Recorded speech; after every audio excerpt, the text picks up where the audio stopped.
All right. I know I get a lot of grief, especially from some of my friends, about me not liking anything. So when I went into this movie, I tried to approach it like I was 12 years old. I remember being roughly 12, or at least the ideas of being a 12-year-old, and loving comics and loving anything to do with the concept of superheroes and all of that great epic stuff. So I made sure not to read any of the reviews, not to look at Rotten Tomatoes, not to do any of that stuff, and to go in there without asking the question, why?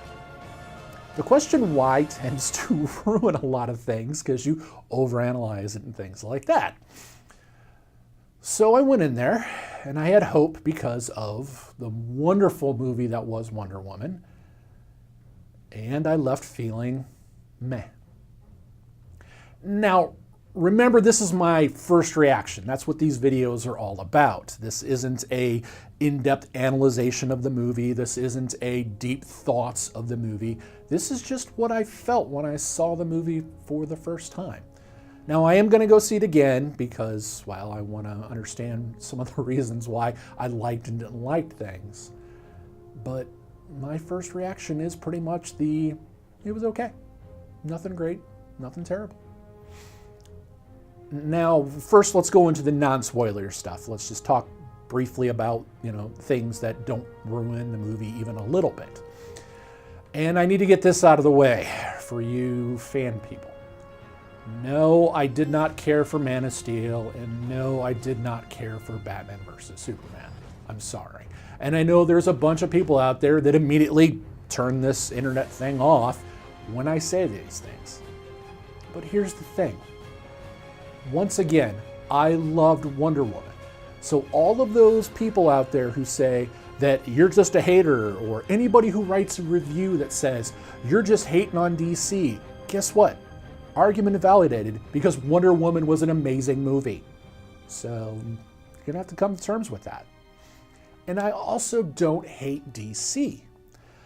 I love DC, actually. When you ask the average person on the street who isn't a comic book fan or hasn't seen all of these incredibly abundant comic book movies over the last 20 years, what superheroes they know, the first two are probably going to be Superman and Batman. Now, Wonder Woman may get thrown in there too, which would be great. I'm sure Spider-Man is in there too, because that's kind of Marvel's, big flag. But it really is a DC world out there when it comes to general public knowledge. This movie falls under the same problems, though, that I had with Batman vs. Superman, which is it tries to do too much. And while I do prefer my comics in the Marvel variety, they really showed it here in the movie variety. Yes, Marvel did it better. And I say that because when you try to tell an origin story of a team and you don't pick out the intricacies of the individual characters first, you can't figure out why they even care. Why is this team together? Once again, falling on that question of why. I know, I get it. But Marvel did it better by exploring the individuals before putting them as a team. And I really think that they should have done this too with this DC mess. And I don't mean mess as a terrible movie, because it's not. As I said, it's okay. But I also felt like they were trying to correct a lot of issues that people had with Batman vs. Superman. The major problems I had with Superman was the twist kind of at the end. The entire movie is spent exploring, is Superman a bad thing for this world? And they don't really go into much depth about how great he is or how much the world loves him. The first part of this movie kind of tries to do the whole, no, look, see, he's loved. He loves children. Everything is great. Superman is this great person. And it just felt kind of forced. It felt kind of like, oh, maybe we should have talked about that in the last movie, so let's bring it up here. And there's a lot of that later on, and I'll bring that up in a little bit. One technical thing that kind of, non-spoilery again, that kind of threw me off is get ready for close-ups. It kind of threw me out of the movie a couple times because you'd have one person talking and it would be like this. And they would be talking to a person. And not a whole lot of acting occurred in this movie, unfortunately. There was some okay moments, but it was always framed like this. I understand the artistic reasons why you do stuff like that, especially if you're trying to make up for a movie that got panned because there wasn't enough emotion in the movie, is you creep in on their face to make it more personable and things like that. It just felt odd in certain cases, especially for a movie that is based on a team where you're constantly zooming in on their face. Just felt weird. Now, there were a lot of things that I did like about the movie. Of course, Gal Gadot was incredible. She is the shining star in this movie by far. By far. She is the one that actually showcases a lot more emotion. She's great emotion in her face, which worked really well with the extreme close-ups. But, she was the beacon of hope in this particular movie, and a really, really bright spot. Ezra Miller as the Flash did an incredible job of being the young kid. They really turned back the clock on the Flash character and Barry. I almost said another one, but all the Flashes. It's the problem of having that TV show and having this. It's the what is your better Flash? And while I am a bigger fan of the TV show than the movie's version of it, especially when it comes to the costume. I thought the costume was kind of ridiculous, especially for something that he made. But no, I thought the portrayal of the movie version was good as far as the energy and the twitchiness and the just want to be a part of the team and stuff like that, which sometimes go against his comic book, ideas, because he thinks he's so great sometimes in the comic book, and it's weird. But no, I thought it was great as far as looking at him with fresh eyes and stuff like that. Some of the light spoilery stuff, let's get into that part right now. If you haven't seen the movie and you want absolutely no ruiners, then you may want to wait and come back to this now. We're going to start with the Amazons. Oh my God, were they badasses again. And once again, it felt like the director going back to what worked. Oh, Wonder Woman really worked, so let's bring the Amazons in as much as we possibly can. And there is a really awesome fight segment that shows some strength, that shows just how incredible they are. A little bit ineffective, which was kind of weird, but I'll talk about that in a second as well. The costume change, that was weird. They changed the costumes of the Amazons, and I don't know why they did that. Did they lose all the costumes in the previous movie and then just had to get them new ones? I wasn't sure why they did that, but it's noticeable right away. It's one of those things where you see the new Amazons and you're like, but they never wore that before. As I said, a minor thing just kind of took me out of the scene. The best scene by far, and of course my reaction, my opinion, has to do with a real quick moment between Batman and the Flash. And they did a really good job of showing the Flash is new at this, that he really doesn't know what to do, especially in this first big fight scene with them. And he tells Batman, who was their leader at the time, says, I don't know what to do. I've never been in a fight before. I just push people and run away. It was actually in the trailer. Well, Batman turns to him and, let me do this right, because you got to do the, save one. Just save one. And it's really cool because it's Batman giving a little bit of leadership, and then it's the Flash doing that whole, wait a minute, I can do that. And it's Batman doing the whole, I know this is going to motivate him. This will get him over the hill. And it worked great. Even though they made the Flash made out of paper. I mean, he trips on something and it just breaks his leg and he's out for the fight. And it's kind of weird. But as I said, that scene was incredible. Really, really good emotion right there. things like that. The soundtrack of the movie was kind of strange. I've got a friend who's really into soundtracks, and I think that's great because I think a soundtrack is what really boosts the movie forward. It won't seem too odd if you liked the previous movies. And by previous movies, I mean not only Wonder Woman, because they pull out the Wonder Woman theme because it's, well, incredible, but they also pull out the 1989, Batman. Yeah, the Danny Elfman version of the Batman theme. They pull that out. And it's kind of one of those, okay, that's cool, it's weird. So they don't mind modernizing that.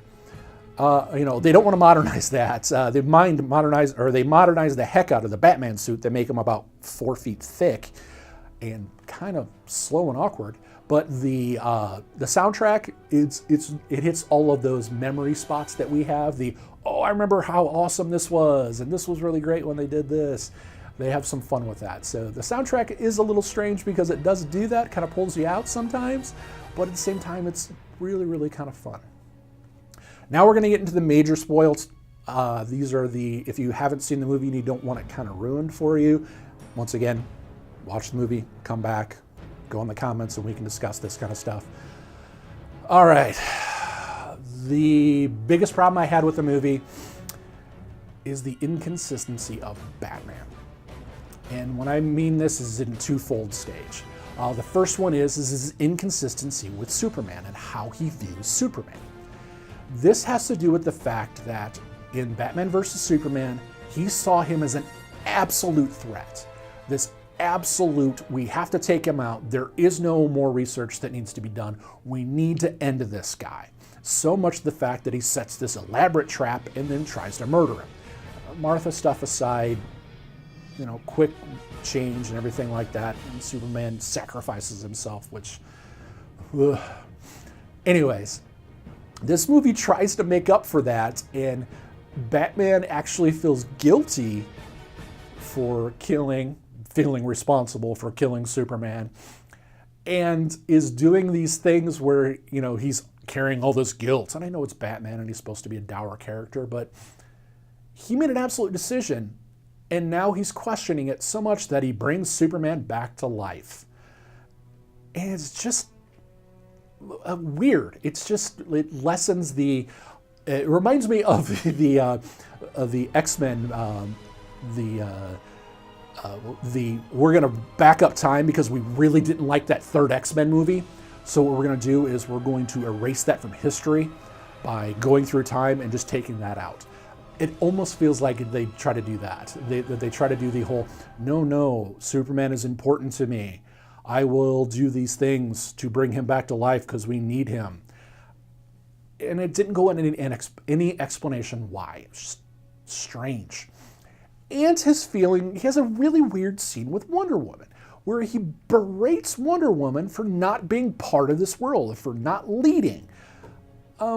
Did Batman not get the news of pretty much the first scene of the movie where Wonder Woman goes in and saves like 4 blocks of people from getting murdered? I mean, they always use the Batman ex machina for he knows everything, but they left that part out? It seems strange. Also, what is DC's obsession with terraforming the Earth? This is the second movie now where, hey, we're going to bring in an alien device to terraform the Earth. And once again, it's just a weird thing. The mother boxes, that's what they did, is they terraformed the Earth. And I got confused because Steppenwolf in this movie universe, when he says that he wants to make it like home, is he talking about Apocalypse? Because in the comics, that's kind of where he is. Not this Apocalypse. No, not that Apocalypse. This Apocalypse, yeah, the planet, the scorched earth furnace of death and destruction Apocalypse. Or is he talking more about New Genesis? If you haven't read the comics, I understand, but because after the terraform thing happens in Russia, flowers start blooming. And while that isn't very Apocalypse version, it is very New Genesis version. So I hope they go into that more, and if you haven't read the comics, it may seem confusing because it made it look like the villain wanted to make the planet better. That he took a wasteland and actually made flowers grow. Strange. Last thing, this movie really showcased that Superman doesn't need anybody. Just by himself. Cool. When I come back to life, I can handle all of the Justice League by myself with no worries. And this has always been a contention in the comics that Superman is the god, that there is nothing that can take him. There is nothing that can stand in his way. And they really reinforced it in this movie. I hope they're setting something up in a next direction when it comes to this.